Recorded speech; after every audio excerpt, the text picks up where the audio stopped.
Greetings. Welcome to GDIC's webinar for the OASIS Plus Phase II, Financial Services Domain. This webinar covers both small business and unrestricted tracks for Phase II, and we are going to discuss the scope of financial services domain, the scoring system, compliance, and strategy. My name is Cal, an AI assistant, and I am your host today.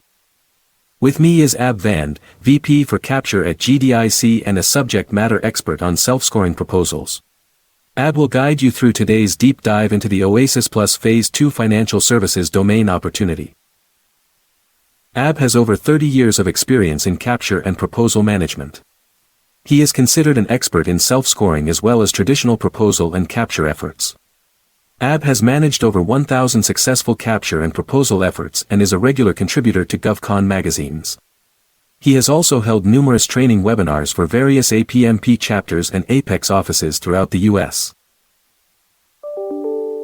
Before starting, there are a few housekeeping notes I would like to mention.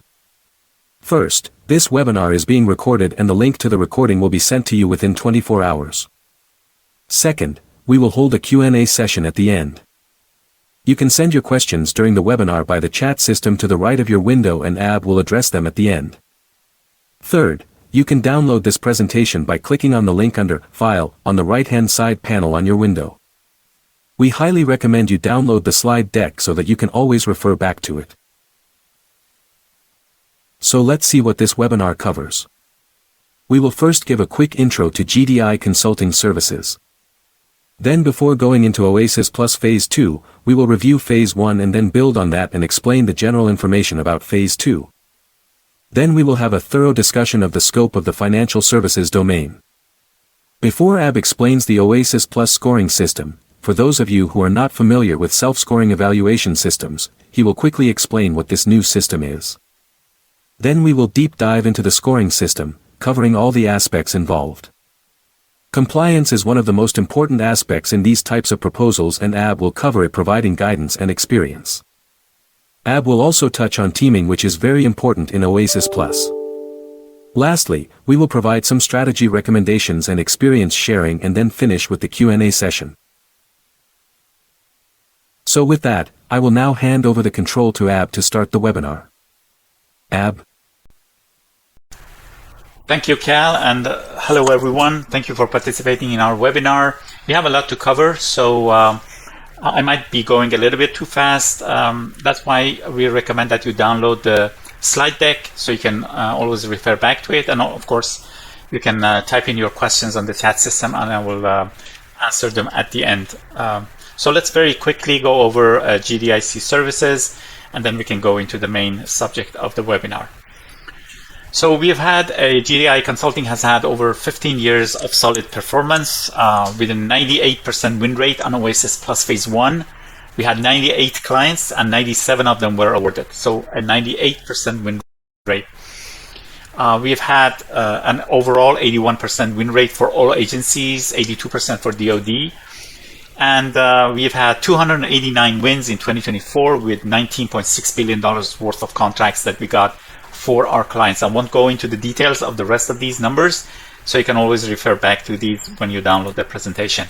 Now, as far as our services are concerned, we have four major areas: proposal development, capture management, support services, and training. In proposal development, we provide eligibility and score assessment before you go into an opportunity, whether you should do it or not, go, no go. Full task order, standalone proposal support, so we can provide any types of proposal, including IDIQ, BPA, and GWAC, government-wide acquisition contracts, meaning multiple agencies can actually put orders on it, under it. All of these we provide proposal support for. For those companies who have their own proposal shop, we provide review services. And then we can also provide them with staff augmentation. So if you're short of any positions like a proposal manager, a technical writer, graphic artist, or whatever, we can provide those positions. In terms of capture management, we have both dedicated long-term or strategic capture, as we call it, or short-term sourcing and qualification capture we do. And then we have special programs for vehicles such as OASIS Plus, GSA Mass, Seaport, and others that we provide task order management, including sourcing and qualification. Finally, our AI-enabled capture management platform is called Capture Edge, which is very useful, and a lot of our clients are using it to actually find opportunities, find their competitors, find pricing, and plan and manage their pipelines. Support services, we provide accounting preparations for DCAA or DCMA audits. For those companies who are going after the audit, we help them prepare their accounting system. We provide CMMC certification support for DoD contractors in 2025 going into 2026. It is a must, it's mandatory, so a lot of companies are looking for getting those certifications, and we are helping them on that. Competitive intel, black hat exercise, and then price to win are three other services we provide here. And finally, training, both proposal development, capture management, on a customized basis we provide for companies. Okay, and specific to OASIS Plus Phase 2, we provide free consultation, and by all means use this opportunity, jump on a call with us and we can answer any questions that you have. Pre-qualification assessment, whether you have the minimum requirements or not, full proposal development with a dedicated proposal team. Actually, there are two teams. One prepares the proposal, the second team comes in and reviews it for compliance. And it's an A to Z type of support we provide here on this type of full proposal development. Everything is on us except you provide the documents. That's all. I mean, contract documents and things like that. The other service we provide is reviewing and auditing. For those of you who have your in-house teams, we provide 2 rounds of compliance checks, score optimization checks, and uploading to Symphony, which is GSA's portal for submission. And then we have a service providing tools and support. We provide 7 different tools. Again, for those companies who are doing it themselves, we provide the tools that they need for proposal preparation and compliance checks. And then 2 hours of included consultation or optional additional consultation hours. So these are the services we provide for OASIS Plus Phase 2. Now let's look at Phase 1 first before we go into Phase 2, so we have an understanding of what it is if you're not already familiar with it. So this is by a GSA, but it's a GVAC. It's a multiple award IDIQ GVAC, meaning that all agencies can actually put orders on under GSA, under OASIS Plus. It has an open ceiling, so there's no budget limitation, and there's no minimum or there's no maximum number of awards. It's an unlimited, as long as you have the minimum qualifications and score, which I will go into later in the webinar, you're awarded. Contract duration is 5 years plus 1 additional 5-year option. We are the first rounds, or Phase 1, you can say, is already awarded, but there is an on-ramp coming up, hopefully before September 2025, and those companies who were not on it can actually jump on. And I'm talking about Phase 1, so this is an on-ramp for Phase 1. I'll explain the difference between Phase 1 and Phase 2 later. Now, under Phase 1 and Phase 2, actually, there are 6 different tracks, or you could say contracts. Each company can actually receive 6 different types of contracts. Total small business, 8A, hub zone, STV, OSP, women-owned small business, unrestricted. So these are the different contracts that will be awarded. Obviously, a company might be under many of these. And small businesses can actually go under unrestricted. So a company might actually cover all 6 of these. Now, that's the tracks. Now, in terms of domains or the areas that they cover, there are 8 different domains: technical engineering, management and advisory, research and development, intelligence services, enterprise solutions, facility services, logistics services, and environmental services. Now, the first 3 were in OASIS, and the last 5 were added in OASIS Plus. So OASIS Plus added 5 new domains when it was bidded in 2023, but only the first 3 were in the original OASIS. So these are the domains under, we're talking Phase 1, remember. And this is how it's already been awarded. So 588 unrestricted, 1,375 total small business, 345 STV OSP, 309 WOSP, 181 8A, 131 hub zone. Now, note that these numbers might be a little bit higher as we go along, because GSA is reviewing on a gradual basis all the remaining proposal submissions. There might be a few, so these numbers might change a little bit as we go along. And that total small business is different from the STVOSB Women-Owned Small Business 8A and HubZone. A company might go for example, STVOSB and total small business. So you get one under 345 and another one under 1375. Now, some companies are just total small business, so they go for that. Okay, so these are the different the contract awards under. Now I explained on-ramping. So we've heard that before September 2025, the on-ramping season opens, meaning that those companies who were not aware of, or for some reason could not participate in OASIS Plus, we're talking phase 1 again, remember, can actually participate again on the on-ramped season for the 8 domains we discussed. Now, those companies who participated previously but were not awarded for any reason, made mistakes or anything like that, they can participate again. And then some companies might want to enhance their domains, meaning that perhaps they were in 2 domains, but they want to expand to other domains as well. Again, they can do that. So this is a good opportunity for companies who have not been on OASIS Plus, those 8 domains, to actually go for it. And just remember that you should go for it now. Don't wait until September, because there's a lot of work to prepare your submission. We've done 98 of those, so we know. Okay. Now, having said that, let's go into phase 2 then. Now, in phase 2, I want just to answer questions whether there are any changes from phase 1 to phase 2. Essentially, there are no changes. So the 10-year IDIQ with 5-year base, 5-year option period remains. Task orders are still fixed price, T&M, and cost reimbursable type as in phase 1. Phase 2 uses same contract vehicle structure as phase 1. No budget ceiling, separate awards per socioeconomic categories and business size, as we mentioned. Award pools include unrestricted, small business, 8A, STVOSB, HubZone, and WASB, women-owned small business. Contract allows for integrated multi-domain task order awards. In other words, you can participate in multiple domains. Agencies can use OASIS Plus for nearly any service needed, meaning that once, and I will go into the domains again, we had 8 domains there, 5 new domains are added here. Essentially, OASIS Plus is going to cover every service type available except for construction work and except for pure IT, because technical and engineering domain is very similar to IT, but pure IT, pure programming type work, that goes under IT. So that's why they call OASIS Plus non-IT. But as I said, so except for IT and except for construction, it nearly covers every type of work services. Now, same OASIS Plus terms and contract language applies to phase 2, meaning that all the requirements that were required for the 8 domains in phase 1, they still stand. We'll have to see. They probably will tweak them a little bit here and there for the new domains, but essentially the same requirements and same system. Now, key dates.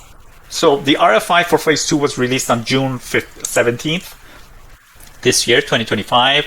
Feedbacks are due or were due by July 8th, 2025. Final solicitation is expected in late fiscal year 25, meaning that before September 30th of this year. And it seems that they are on it because there was a lag or a delay about 2-3 months. They were supposed to, for example, issue the on-ramp 2-3 months ago, but they're now on it again. So they're putting out new information, they're putting out RFIs and things like that. So it seems that we will probably see the issuance of the solicitation before end of September. Evaluation process may extend into early or mid 2026 per our experience in phase 1. Rolling awards, they've said that it's going to be a rolling awards, means that decisions may be made in stages as they did in phase 1. So they first provided the awards for total small business, then HubZone, and so on. And the last were unrestricted and 8A. And a lot of it also depends on the protest. Awardees join OASIS Plus vehicle for a 10-year ordinary period. So since it's already started, you join it. So if 2 or 3 years have passed, you only will have 7 or 8 years remaining. And then contractors should prepare early to avoid documentation issues, as I mentioned. So there are a lot of forms that you have to sign, and not sign yourself, your contracting officers of the contracts that you submit. So a lot of signatures by contracting officers or primes if you're providing subcontracts and things like that. So don't wait until it's out. Start your proposal preparation now. Okay, going into the transition issue. So a lot of legacy contracts are out there in different agencies, but a lot of them are going to be coming under OASIS Plus. The most significant ones are OASIS itself, which is already being transferred to OASIS Plus, HCATS, and BMO. So agencies are being encouraged by the government to move to OASIS Plus for new awards. Legacy contracts will expire in the coming years. So all the different agencies under the federal government, they used to put out legacy contracts for these similar types of services. They're going to all be compiled under OASIS Plus. That's why OASIS Plus is so important. So they must, contractors on legacy vehicles must requalify under OASIS Plus. So it doesn't mean that if you were on HCAS, for example, and it ends, you are automatically transferred to OASIS Plus. No, you have to actually, submit a proposal under OASIS Plus. If you get awarded, then you can continue on. So human capital domain replaces scope from HCATS. That's one of the domains under Phase 2. Admin services from BMO migrates into business administration domain. That's again another domain under Phase 2. So legacy holders should prepare for competition in Phase 2, meaning that they should actually get on it first and then compete with other companies under OASIS Plus. And don't assume all the awards will roll forward, as I mentioned. You really need to submit a proposal under OASIS Plus. Okay, so the main part of Phase 2, or the main thing that it brings, are the 5 new domains. And I wanted to list these here. So there are 5 new domains under Phase 2: business administration services, human capital services, financial services, marketing and digital outreach services, and social services.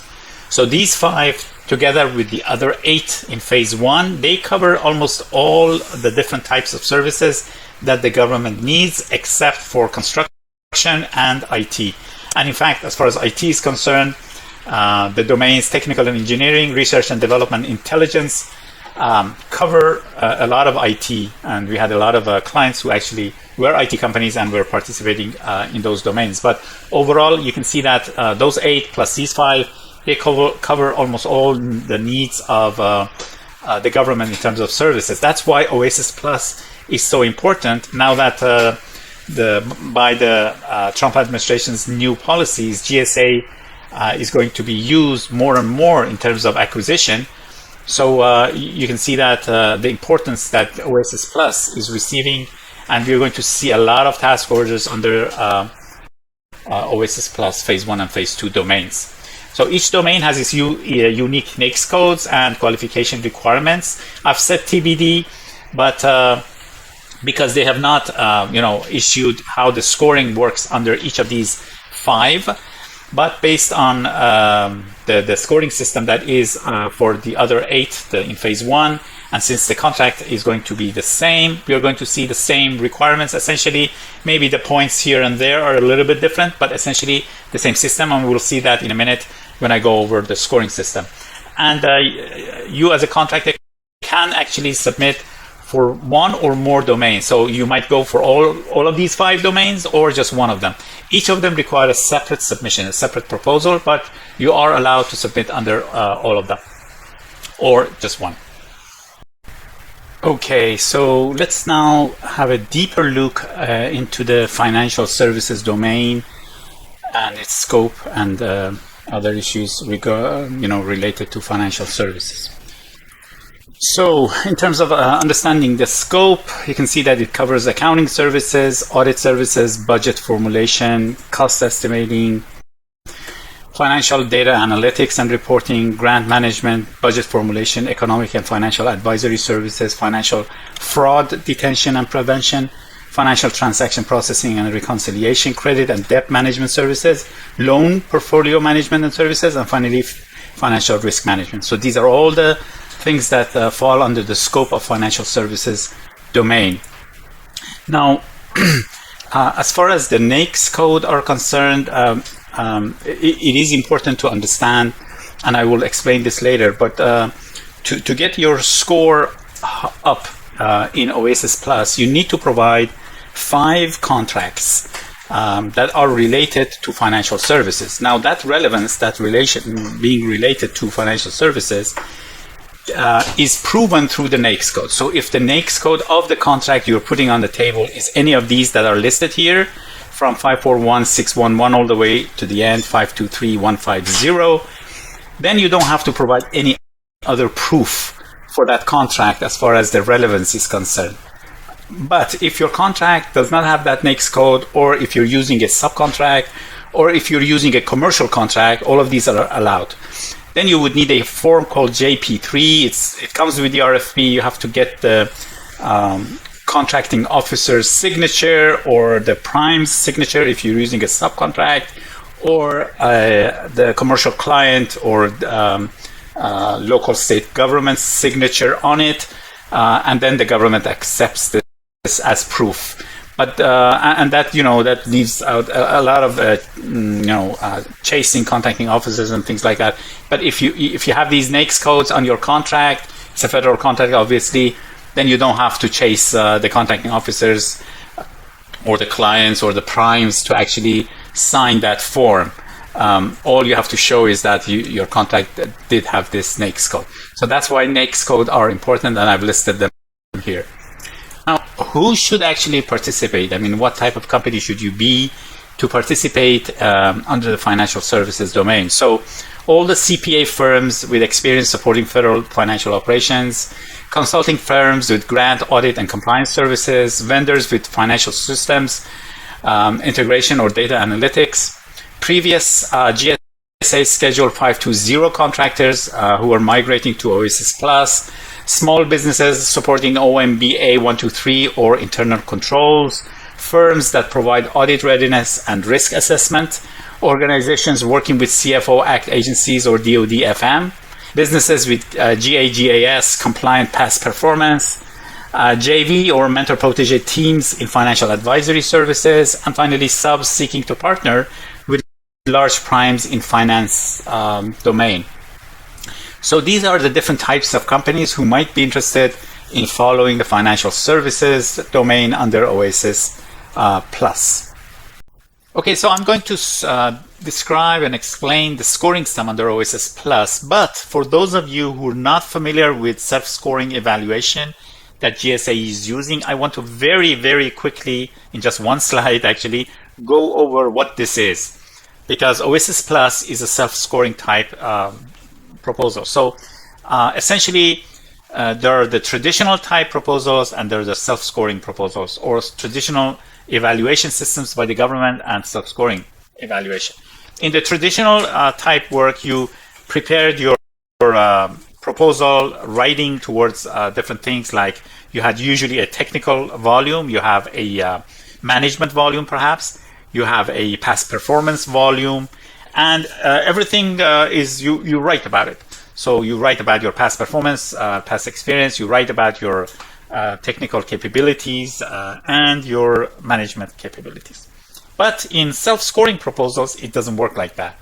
So the way it works is very simplified. In a simplified way is like this. You score yourself based on a set score table that the government provides. You score yourself, and then you provide documentation to prove that you scored yourself correctly. And that's it. So there is no writing involved. You score yourself and then provide just official documentation to prove that you actually scored yourself properly. So the process worked like this. The RFP stage, as far as the government is concerned, they issue an RFP that spells out how they will score the contractor's experience and past performance and other capabilities. So they say, hey, if you have, for example, a contract that is over $10 million, you get 2 points. If you have, for example,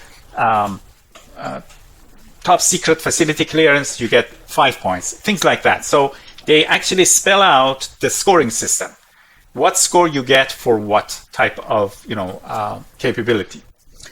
And then in the second part of their RFP, they explain or spell out how you're supposed to prove your claim, because I might claim that I have top secret, but what's the proof? So you have to provide some sort of a proof. Or I might claim the score for a $10 million contract, but how do I prove it? So you actually provide documentation alongside that scoring that proves that you deserve that point. And these documentations are usually the award document, a printout of the FPDS, printout of that contract, the CPARs for that contract, and things like that. Everything official, nothing writing. So you can't write something and say, hey, I testify that I had a claim for $10 million. You have to actually submit the contract award document or something like that. So that's what the government does in the RFP. How they're going to score you, how you're supposed to provide proof for it. Then what you do as a contractor, once you receive the RFP, you assess yourself and see if you have the minimum qualifications, because they list out the minimum qualifications. You do a gap analysis on your experience and your past performance and your company's capabilities and find out whether you should go for it or not. And sometimes you might need a partner, a teaming partner, to actually bring in and increase your score using that. And then once you decide to go for it, you start preparing your proposal. And preparing your proposal means you assess yourself, find out your score, best score, and then you start providing those documents that I said. It's called substantiation. You substantiate your score. So you provide proof documents to show that you deserve those points. And that's essentially your proposal, putting together all the documents in the proper way. There's a lot of highlighting and tagging using sticky notes on PDF and things like that. But everything is done on official documentation. And then you submit usually through Symphony, which is GSA's official portal. And that takes time. We've done this a lot of times. It's not a copy paste. It's usually 2-3 days worth of submission of your proposal. But that's the process. The important thing is that there's no writing involved. There's a lot of analytics, juggling of different things, because there are different score factors you have to consider to decide which contracts to use. A lot of document management, proper document naming, highlighting, things like that. That's what is called self-scoring evaluation. I'm not going to go into the details why the government is using it, but the thing is that it takes much less time from the government, because say, forget about OASIS Plus, which there's no limits, but for example, take Alliant 3. Alliant 3, they were going to pick 76 companies. Now, usually, say 500 companies submit their proposals, and the government has to go through 500 different proposals and subjectively review them, score them, and provide maybe each proposal is 50 pages or 100 pages sometimes. It's a huge work for the government. But when it's a self-scoring type work, like it's in Alliant 3, all that the government does is they're not going to look at the 500 proposals. They're going to pick the top, in terms of the score, 76, because they're going to award 76. So they pick the top 76, review those. If they're good to go, if the documentation is proper, they're awarded. So they're not going to look at the 400 and something remaining proposals. So you can see the huge amount of work that is removed from their table. Obviously, it falls on us as contractors to actually prepare it, but that's why they're using this self-scoring system. Okay, we're done with self-scoring. Let's jump into the OASIS Plus scoring system now. Okay, so as you remember, I said that the scoring system or the self-scoring system works on scores. So for OASIS Plus, there's a maximum score of 50. It doesn't matter whether you're a small business or large, 50 is the maximum you can get. Now, if you're a small business, if you're above 36 points, If you can get 36 points or above, you're awarded. So it doesn't matter if you get 36 or if you get 49 or 50, it doesn't matter. There's no difference. As long as you're above 36, you're awarded. And then for large business, unrestricted, you have to be above 42. One of the domains, enterprise solutions, you need to be above 45. But for the rest, it's 42. Now, what I forgot to mention right from the beginning. What I'm explaining here is for the 8 domains. It's not for phase 2 domains. But remember, as I mentioned, the structure of the contract will remain the same. So this will be the same within the new 5 domains as well. Now, there might be a little bit difference in specific point scores, but everything essentially, as far as the general idea, is the same. Now, how are these scores made? There are 3 factors. We call them score factors that build up your score. Qualifying projects, those 5 contracts that I mentioned, they're called QPs. So you need 5 qualifying projects or QPs. You can provide 4, you can provide 3, but if you don't provide 5, you will not get enough points to get above 36 or above 42 for large businesses. Then you have the second score factor, which is called Federal Experience Project, or FEP, FEP. And then you have the third one is systems, clearances, and certifications about your company. These are some of the certifications, like, I'll show you in a minute what they are. But these 3 QPs, FEPs, and systems and certs build up your points to be above, say, 36 or above 42. Now, the 5 qualifying projects, QPs, the first score factor, they give a maximum of, they range differently between different domains. And remember, I'm talking about the 8 domains right now. The government has not issued what the scoring system for phase 2 are.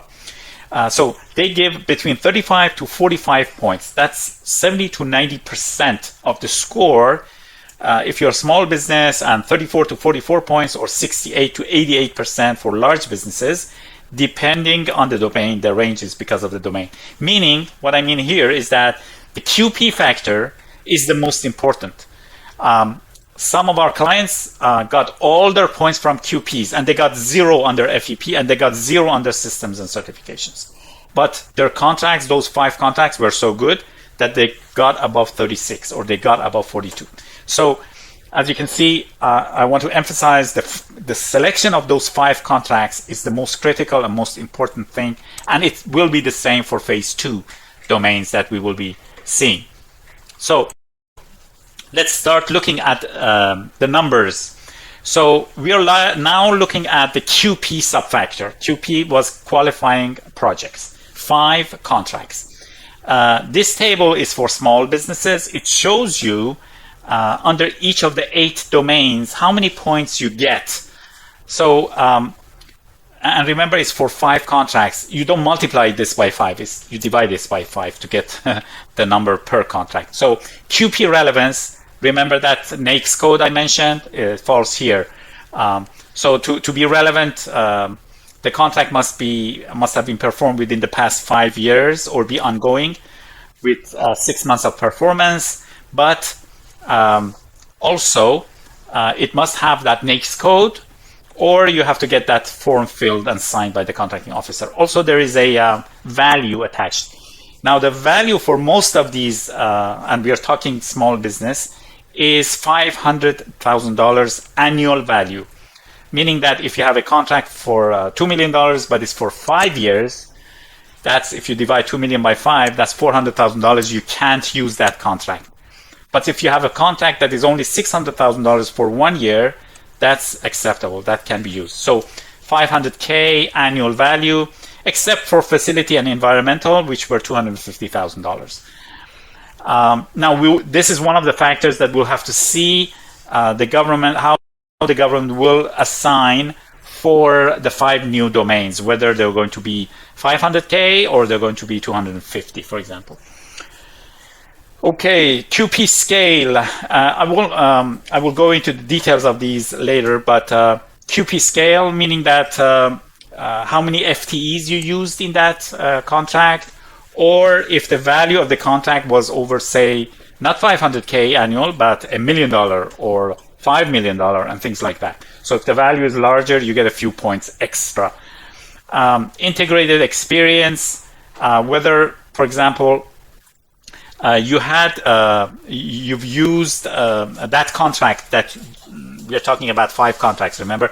That contract actually covered other domains as well. You get extra points.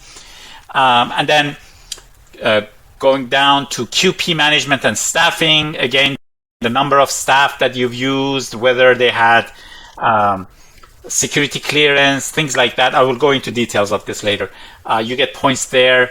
And then past performance, you get 3 points if you have, if all 5 contracts that you're bringing to the table have past performance better than satisfactory. So these are the different types of scoring that you can see. So if you look at the bottom, the total QP, out of the 50, you can see most of them are above 40. So 41 for T&E, M&A 41, R&D 35 is small, Intel 41, Facility 45, Environmental 43, Logistics 42. So if, as I mentioned, you might actually get above 36 with just the QP factors if you have good contracts. So these are the QP factors under small business. Now, let's go to the other 2 factors. So remember, we had there were 3 factors: QP factors, FEP subfactors, and systems and certs subfactors. So FEP overall, you can see it's much smaller. 5, 11 for R&D, 3 for Intel, 5 for facility, 4 for environmental, and 4 for logistics, the total for FEP. Now, FEP is made of essentially, except for R&D, 2 areas. One is if for each task order that you have performed under a multiple award IDIQ. And here, F stands for federal, FEP, federal experience project. So you cannot use commercial contracts. But in QPs, sorry, I forgot to mention, in QPs, you can actually use subcontracts or commercial contracts. Here, it has to be a prime federal contract. So if you have a task order under a multiple award IDIQ, and you were the prime on that, not the sub, prime, you get 1 point. So you can have up to 4 contracts, you get 4 points. And then if you covered, if you can prove that you have worked with 3 agencies, doesn't matter which 3 agencies, with 3 federal agencies, you get 1 extra point. So that 1 on the second line, or FEP multiple federal agency, is for this. Now going to systems and certs, you get points for accounting system, you get points for facility clearance, you get points for sustainability. You don't get points, sorry. That sustainability is only for large businesses. And we are discussing small business. And then other certifications like ISO 27001 and things, or CMMI or things like that, you get points for. And you can see that the number of points that you get is much smaller here, 4, 4, 4, 6, 3, 4, compared to, for example, those 40, above 40 points that you got for QPs. So these are the systems, and then the same system stands for unrestricted. The numbers are a little bit different maybe. Remember, most of these were above 40 here. There are 39, 39, 34. But essentially, based on the same criteria, the numbers are a little bit different. So we are going to see the same situation with the 5 new domains, both for small business and large. They're going to spell out how these scoring works. But essentially, it will be very, very similar to what we are seeing right now with these 8 domains. Okay, so now the new domains obviously don't have their scoring system and requirements set yet, but they will be very similar to phase 1 domains. So I have included in the slide deck, which I recommend that you download, a scoring system for the technical and engineering domain. I have gone into the details of this now. You know, what are the specific details requirements? This will give you an idea of what you are up against and the complexities of this self-scoring contract. But since we have a lot to cover and we are short of time, I will skip this in the webinar, but as I said, you can refer back to this in the presentation slide deck. Okay, let's discuss compliance. Compliance is one of the most important parts in your preparation of the submission and proposal, because of the way the evaluation system is working, which means the self-scoring type. The government's first line of defense, so to say, is compliance. Compliance both in form and format, as well as in content. So you must really pay attention to all compliance issues, and I will try to show you why it is so important. Let's take the case of GSA HCATS, which was bidded about a few years ago. And this clearly shows what I'm talking about. It's both the left-hand side graph is for small business and right-hand side is large business. The orange color is the number and percentage of submissions that were eliminated, put aside due to being non-compliant. So you can see, for example, for small business, nearly 70% of the submissions were eliminated for being non-compliant.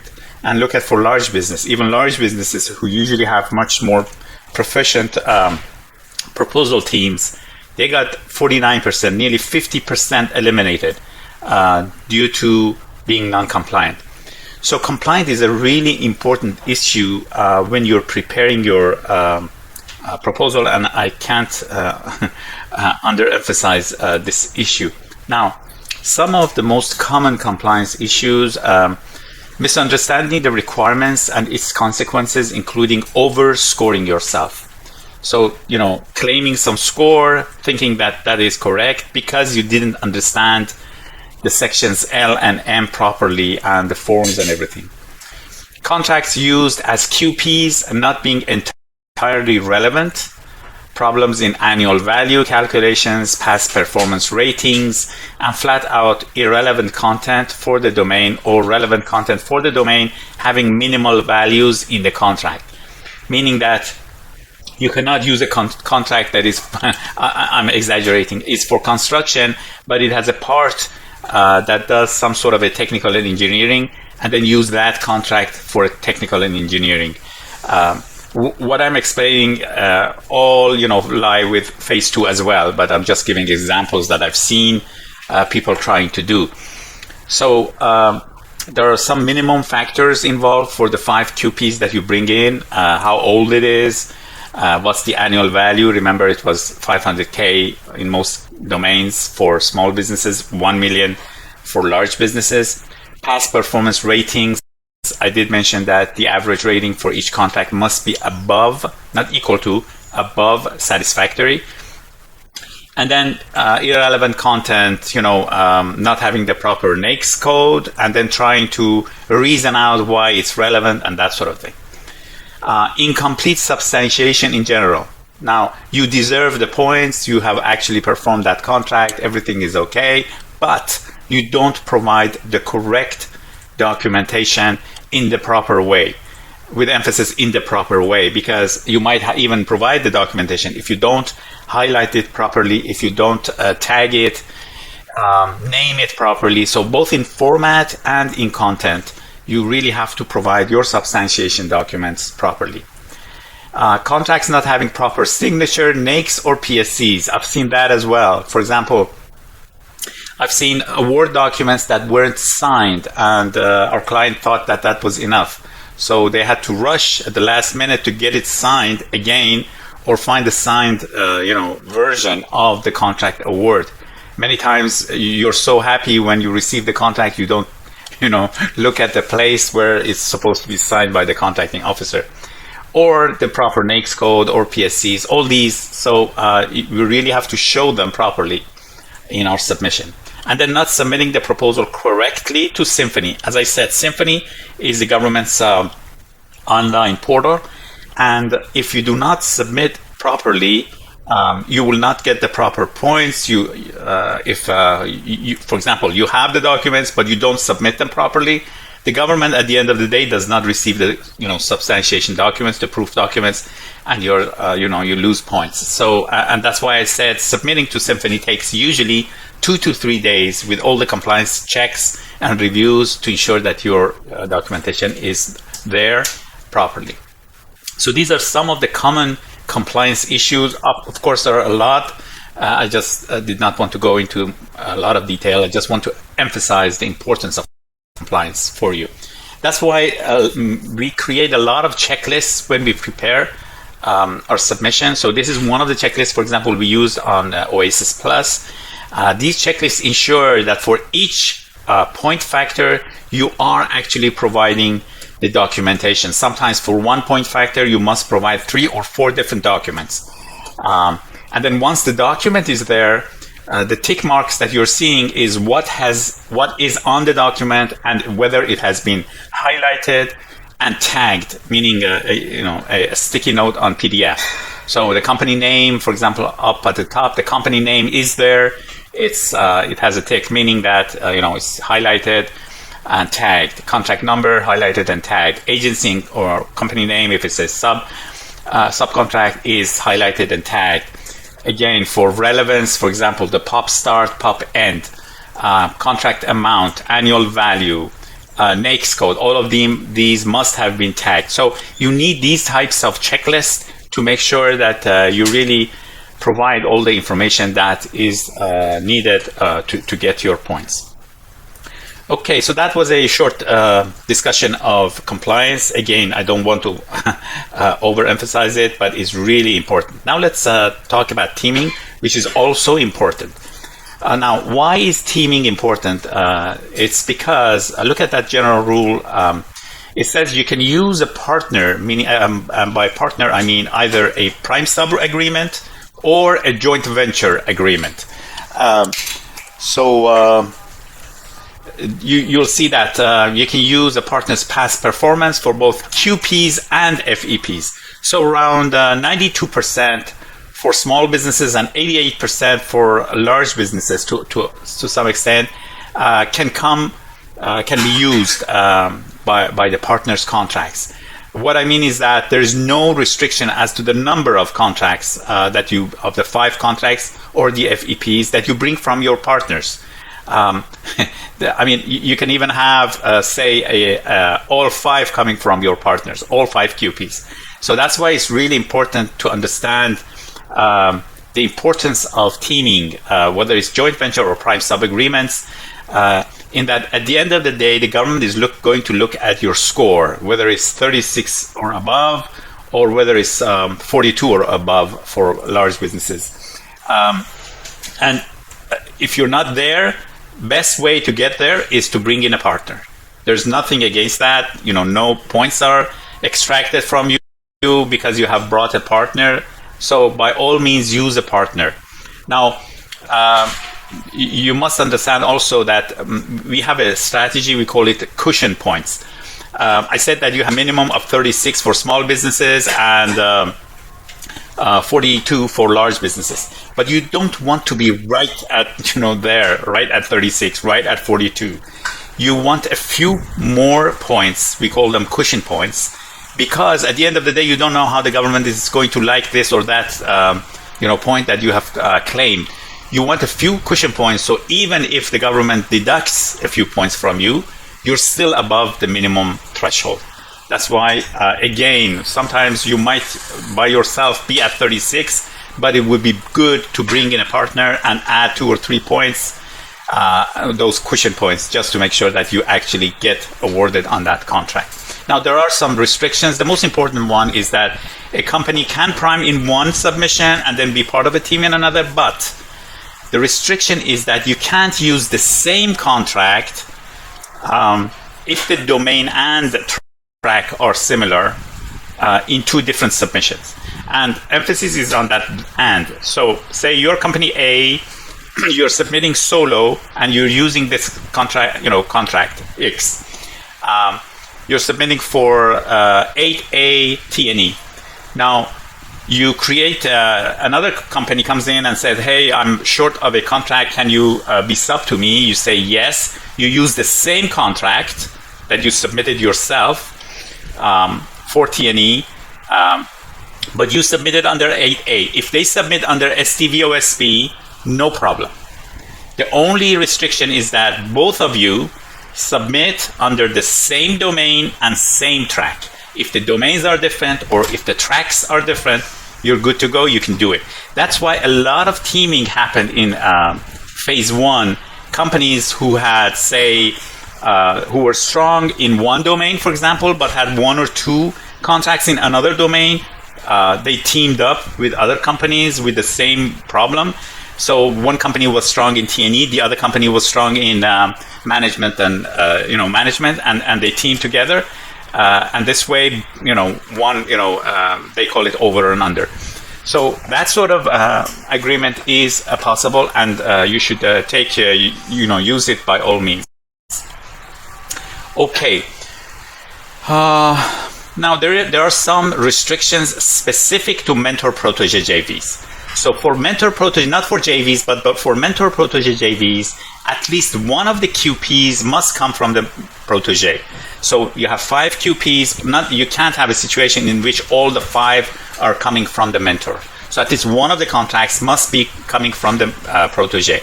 But the good thing is that all the contracts that the protege brings to the table, the value is half.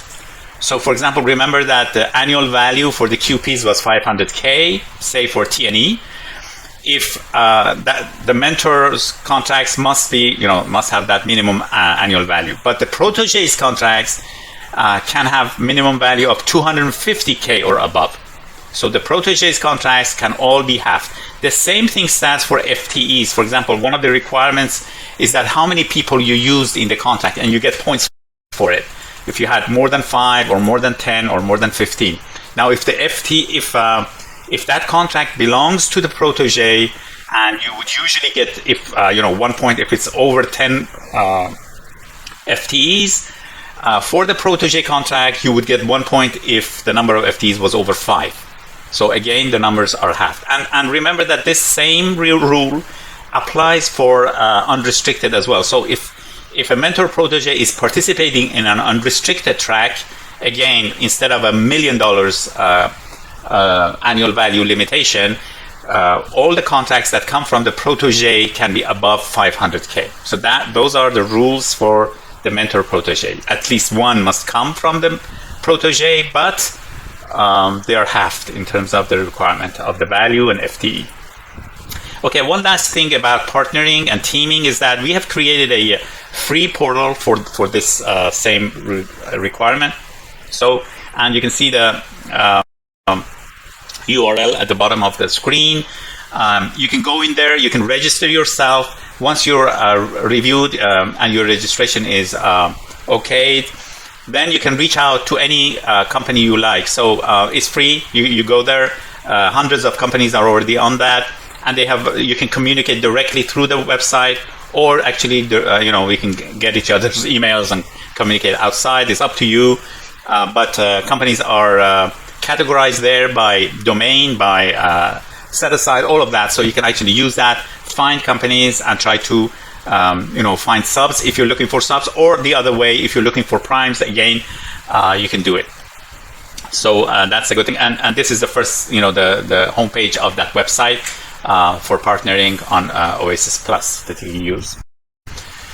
Okay, lastly, strategy and experience sharing. So as I said, we had 98 clients, 97 of them won. So let's discuss the experience that we gained and the strategies we recommend. So this is perhaps the most important opportunity for many businesses for their next 10 years of business, especially for services, obviously. And as I mentioned, it nearly covers everything except construction and IT, and a little bit of IT actually under T&E and R&D and even intelligence. But the thing is that considering the new administration's policies and the emphasis on the use of GSA contracts, and GSA being the portal or the hub for acquisition, OASIS Plus has gained even more importance. So a lot of agencies, other agencies will be putting their requirements under task orders under OASIS Plus. So it's really important to get on it. Get on it for the 8 previous phase 1 or actually for the phase 2 domains that we discussed. There's no competition, as I mentioned, so use all means possible to win a seat, including partnering with other partners, either as a prime or sub, but just have your foot in the door somehow. Expand on domains. If you have past performance in any domains other than your main domain, but not the required 5 QPs, don't relent. Use partners and expand your grasp by going after multiple domains. This holds true for both small businesses and large businesses and the tracks. Meaning that maybe your company is essentially a R&D company, for example, but 2 or 3 of your contracts are T&E as well, technical and engineering. Find a company to sub you. Use there are 2 other contracts or 2 companies actually. You can bring in as many partners as you like, and build up those 5 QPs for T&E. So in the future, you can actually bid on T&E contracts as well once you're awarded. For small businesses, don't stick to just your own set-aside track. First of all, you should also go for the total small business track. Total small business is a different track compared to 8A Hub Zone WOSB and STB OSB. So even if you're, say, on a Hub Zone contract, you cannot bid on those contracts that are specific to total small business. The contracts I mentioned, I meant task orders. So once you're awarded on a Hub Zone contract and you start receiving task orders, you cannot bid on those task orders that come under total small business. So all small businesses of specific set-aside must, this is obviously a recommendation, go for the total small business track as well. And then if you have the QPs, by all means go for the others. So a company might go for 8A Hub Zone and WOSB, that's fine. Or any combination. Don't be overconfident. Self-scoring proposals are all about analytical thinking. I did not go into very details of what are the requirements, but sometimes, for example, when you're picking your contracts, sometimes usually everybody wants to pick the largest contract. That's not the case here. Sometimes a smaller contract might give you a higher score. I did give an example. For example, say you have a contract that is $5 million, but for 10 years, and you're an unrestricted company. So $5 million divided by 10 comes to $500,000 annually. This is not relevant. This is not considered relevant because it's below the minimum $1 million. Whereas you might have a contract that is just $1.2 million compared with that $5 million contract. But this is for 1 year, so it's relevant. So sometimes smaller contracts will actually give you a higher score than larger contracts. Sometimes the contract is small but has a large number of FTEs, or it covers multiple domains, or different things like that. So there's a lot of analytical thinking that needs to go in there to actually pick the best score and maximize your score. So, and as I mentioned, there is nothing, no writing involved in OASIS or self-scoring proposals as a whole, in general. So good writing skills, which is the key strength of us proposal managers, is of no help here. Analytical thinking and a lot of document management. That's why we recommend you outsource if you've not done this before. We saw a lot of companies. I personally did a lot of reviews for companies who were doing it in-house, and since they were not proficient at self-scoring proposals, if they had not asked us to review it, they would for sure be put aside, found non-compliant. So make sure that you outsource this process if you've not done this before. And if you've done it before, by all means get it reviewed by an outside source just to make sure and remember those compliance issues I mentioned.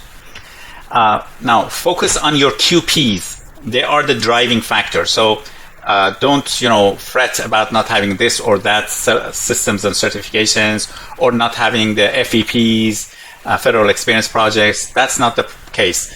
If you have good five good QPs, you can actually get above 36 or above 42, in fact.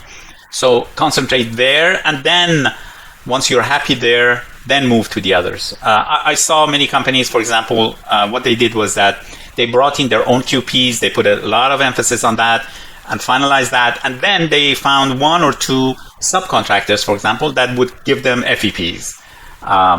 So that's another strategy. Maximize your score. Use a per contract scoring system to see what your score looks like. Now, a per contract in scoring system, we have a tool for it. You might be able to actually create one in-house. It's essentially the function is this. You want to score each contract independently and then compare the scores of the different contracts and then pick the best 5. That's how it works.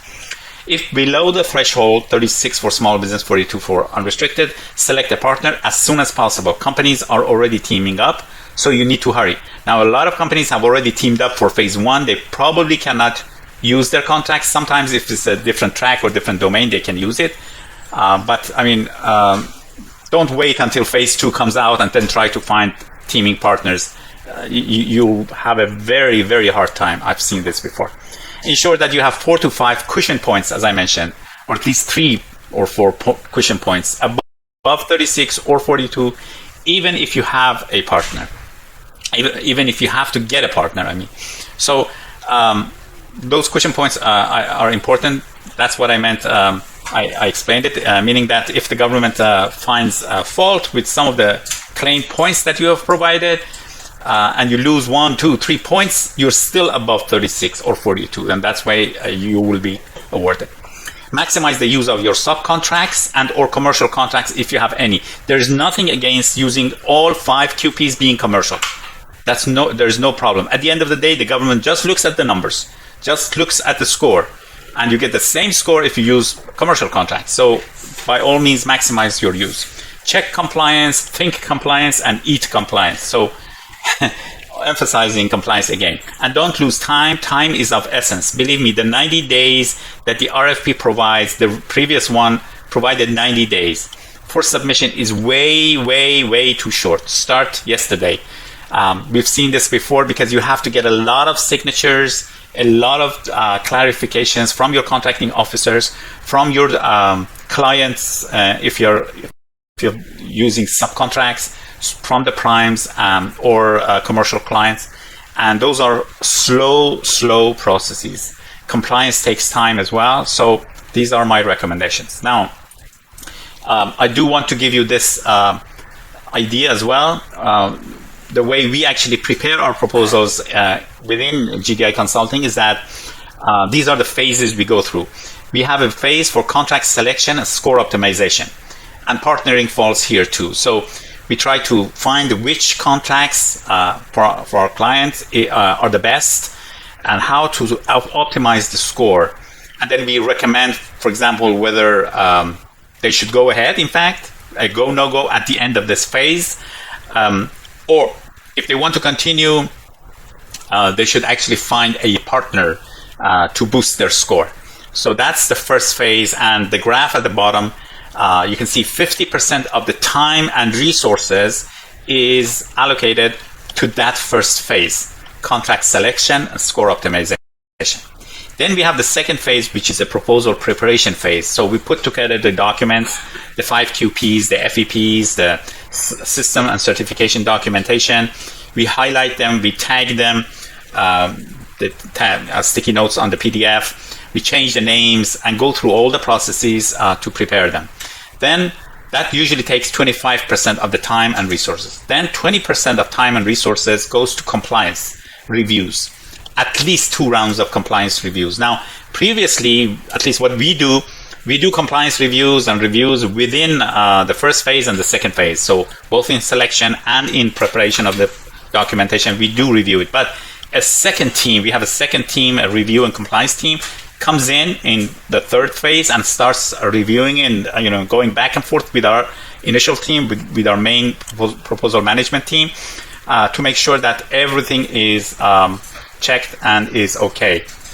And finally, you have a 5% time and resource allocation for uploading to Symphony. Usually takes 2 or 3 days. Don't underestimate this. I've seen mistakes being done there. So again, we also do pre-upload reviews and post-upload reviews. It's really needed. Okay, so that was the workload split in case you want to do it or you wanted to know how it works. How we can help you on this, I think I went over this for phase 2, how we can provide support. Free consultation, pre-qualification assessment, we can provide full proposal development A to Z for you. All you have to do is provide the documentation to us for your contract, and not just, we don't ask you to pick the best 5. You just say you have 15 contracts. You upload all the 15 contracts. We'll go through them and find the best 5 and then tell you what is missing. If you need signatures, we prepare the forms. So everything is on us. Or if you're doing it in-house, we do review and auditing for you, 2 rounds of compliance checks, score optimization, and uploading to Symphony. We help you. And then some companies would provide, would need tools and support. We can do that as well. 7 different tools. I showed you one sample of the checklist that we use for compliance, 2 hours of consultation, and optional additional consultation hours. And here's our contact information. If you want to contact us, email and phone, please email us. It's much better. You can get a hold of us, and by all means use this opportunity to jump on a call, free consultation calls, and we can discuss your specific needs in more detail. Okay, so we've reached the Q&A, and I can see that there are a lot of questions that you've posed. Unfortunately, I talked too much and we are short of time, so let me answer a few questions and then I will respond by email to all your other questions. Also, if you're unable to download the presentation slide deck, just say so on the chat system and we'll send you the slide deck by email. So, first question, Marwan asks, how is pricing presented and what score does it get? Okay, so pricing does not get a score. You don't get a score. You just have to, it's a pass-fail sort of thing. So you have to provide pricing. What they did in phase 1 was that they provided a form. It had around 30 LCATs, labor categories. You were supposed to price them. And pricing is easy because it's essentially they give you the minimum and maximum numbers. So all you have to do is to be below the maximum. So most of our clients just deducted $1 or 10 cents or whatever from the maximum and provided those numbers. Now, if your accounting system and fees have been approved by the government, then you have to use those. So if you have FPRR or FPRR, then you need to use those pricing and base your LCAT pricing on that. But note that although these pricings are used at the task order level, they're only used for T&M. So if you have FFP contracts, they won't be used. You will submit new pricing there. These will only be used in the cost reimbursable type task orders. And that's why it's better to stay close to the maximum that the government provides, and that way you have a leeway to actually provide discounts later on in task orders. But as I said, all the FFP contract task orders that you will receive will not take into consideration this pricing that you provide. Okay, question from George. Can we use contracts from our subcontractors? Yes. As I mentioned, both for QPs, the 5 contracts that you provide for QPs, as well as the contracts that you provide for FEPs, Federal Experience Projects, all of them can come from your subcontractors. Question from Mike. Can we use subs to increase our scope in the systems and certifications area? No. Okay, so remember there were 3 different factors, score factors. It was QPs, 5 contracts, FEPs, Federal Experience Projects, and then systems and certifications. For the first 2, QPs and FEPs, you can use subcontract projects, but for systems and certifications, everything must come from you as the prime. Now, if you're a JV, that's fine. Then either of the JV members can actually provide their certifications for the system certifications and get the points, get the score. But if you have a prime-sub relationship, then systems and certifications score and points come only from the prime.